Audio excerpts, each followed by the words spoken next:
Hello అండి. Please praise the lord brother. Praise lord అండి. క్షీరసాగర మదనం కార్యక్రమానికి స్వాగతం. మీ పేరేంటి? ఎక్కడి నుంచి కాల్ చేస్తున్నారు? నా పేరు జాన్ ఎడ్వర్డ్ అండి. ఆ, నేను మెండపేట నుంచి కాల్ చేస్తానండి. ఓకే. మీరేం చేస్తుంటారు? లెక్చరర్ అండి, engineering college lecturer. Okay okay, John Edward గారు, మీ ప్రశ్న ఏంటి ఆఫీసర్తో పంచుకోండి బ్రదర్. వందనాలు అయ్యారు. వందనాలు బ్రదర్, చెప్పండి. మీతో మాట్లాడడం మొదటిసారి అండి ఇది. అయ్యా, కృతజ్ఞతలండి దాన్ని బట్టి. చాలా సంతోషం నాయన. వందనాలండి. అయితే నా ప్రశ్న వచ్చండి, ధర్మశాస్త్రము అనేది దాని గురించి మీరు చెప్పారు కదా అయ్యారు, అది మధ్యవర్తి చేత దేవదూతల ద్వారా నియమింపబడిను అని. అవును. అంటే దేవదూతలు ధర్మశాస్త్రం ఇచ్చినాయి అండి దాని అర్థం? మీరు యుగాంతం బుక్ చదవలేదు. యుగాంతం మొత్తం బుక్స్ అన్ని చదివాను అండి. అంటే ఎందుకు అడుగుతున్నానంటే అండి, అయితే ఇప్పుడు ఇదే వాక్యం గురించి ఏమన్నా ఉందంటే హెబ్రీ 8:7 ఏలే అనగా ఆ మొదటి నిబంధన లోపము లేనిదైతే రెండవ దానికి అవకాశం ఉండనేరదు అన్నారు కదా. అంటే మొదటి నిబంధనలో లోపము అనేది ఉన్నది అని దాని అర్థం కదండి. అవును. అంటే మధ్యవర్తి అంటే అందరికి మధ్యవర్తి యేసుక్రీస్తే కదా. ఆయన ద్వారా ఇవ్వబడిన దానికి లోపం అనేది ఎట్లా వర్తిస్తుంది అనేది నా ప్రశ్న అండి. మీరు యుగాంతం చదవలేదని మళ్ళీ చెప్తున్నా.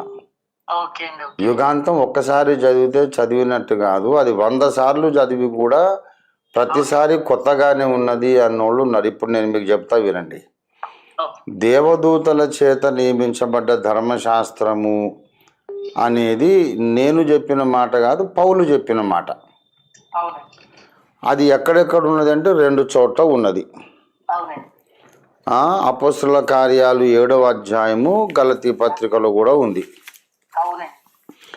మరి దేవదూతల ద్వారా నియమించబడ్డ ధర్మశాస్త్రము అని అంటే దేవదూతలు ఎవరు అని అంటే, దానికి నేను అక్కడ యుగాంతంలో చెప్పాను, దేవుని దగ్గర ఆలోచన సభ ఉన్నది. 24 పెద్దలు ఉన్నారు. వాళ్ళ ద్వారా చర్చలు జరిపి పార్లమెంట్లో చట్టాలు చేసినట్టుగా చట్టాలు చేసే వ్యవస్థ దేవుని దగ్గర ఉన్నది. దాన్ని వాళ్ళు తయారు చేసిన తర్వాత తీసుకొచ్చి సీనాయి కొండ మీద మోషేకు అప్పగించిన వాడు మన ప్రభువైన యేసుక్రీస్తు. అంటే ఆలోచన సభలో ఆయన కూడా భాగం అండి. ఆలోచన సభకు ఆలోచనకర్త ఆయన. ఆలోచన సభకు ఆలోచనకర్త ఆయన తీసుకొచ్చి మోషేకు అందించాడు. అయితే మొదటి నిబంధన లోపము అని ఎందుకన్నాడంటే, అది సాదృశ్య రూపకమైంది. అసలైనటువంటి విమోచకుడు లేక బలి పశువు దేవుని కుమారుడే కదా. గొర్రెల యొక్కయు మేకల యొక్కయు రక్తము పాపములను తీసివేయట అసాధ్యము అని చెప్పాడు కదా. మరి పాపములను తీసివేయలేని బలులనే మాటి మాటికి అర్పించుచుండును అన్నాడు కదా.